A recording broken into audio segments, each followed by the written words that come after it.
నాతోనే వచ్చి కూర్చొని చెప్తారో చెప్పారో నాకు తెలియదు, కానీ రోజు ఆడ అమ్మకాన్ని ఏం చెప్తే తెలుసా, అమ్మా నీ కడపకు వచ్చి నిన్ను చూసి పోయిన ప్రతి ఇల్లు నిండాలి, ప్రతి జీవితం పండాలని చెప్తాను.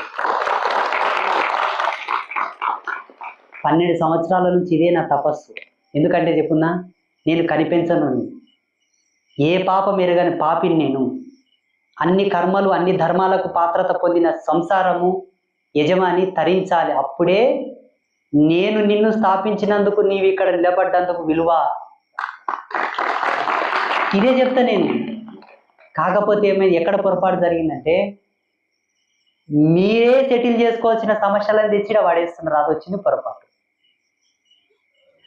మా అత్త నాతో జగడమాడుతుందంటే అమ్మవారు ఏం చేస్తుంది దానికి? అయ్యో, సంసారం అంటేనే కాంప్రమైజ్, సంసారం అంటేనే